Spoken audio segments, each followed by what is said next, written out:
Business Bites, powered by Sagicor. Hello, I'm Cody Ann Barrett with your business updates for today.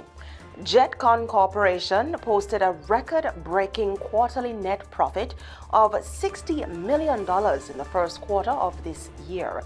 The company continued its turnaround from combined losses of $74 million recorded across 4 consecutive quarters in 2024.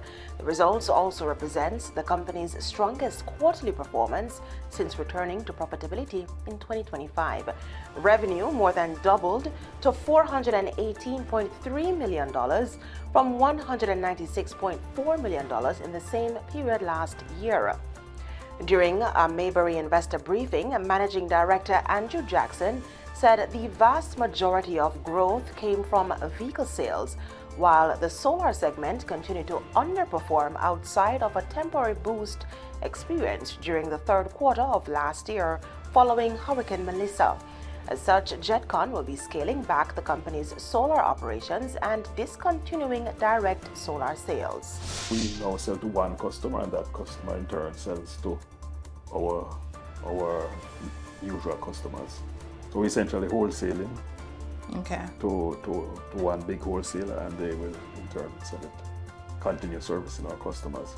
So that way we can focus on the part of the business that we know best. With the company now carrying full inventory levels, something it had not achieved since January, along with a stronger pipeline of products and new launches expected this year, JetCon is anticipating further improvements between now and year-end.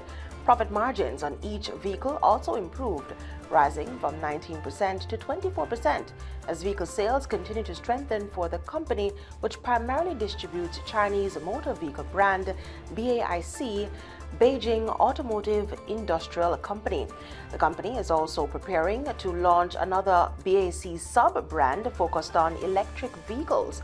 While electric vehicle adoption is yet to fully take off in Jamaica, Jackson said he has started noticing growing interest and a shift in consumer demand. Since the fuel crisis, interest in solar, in electric cars and in solar have increased significantly, not just in Jamaica, but right around the world.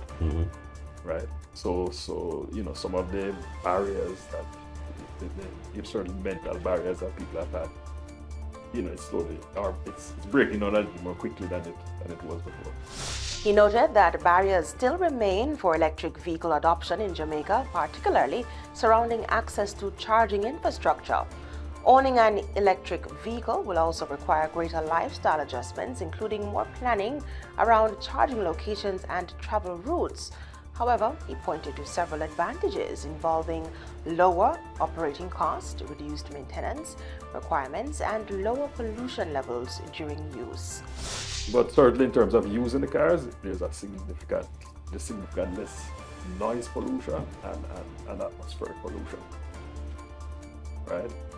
So there are advantages and there are disadvantages with the rising fuel price that add to the advantages. Jackson also noted that resistance towards Chinese vehicle brands has declined significantly in Jamaica compared to 3 years ago, with consumer acceptance continuing to grow.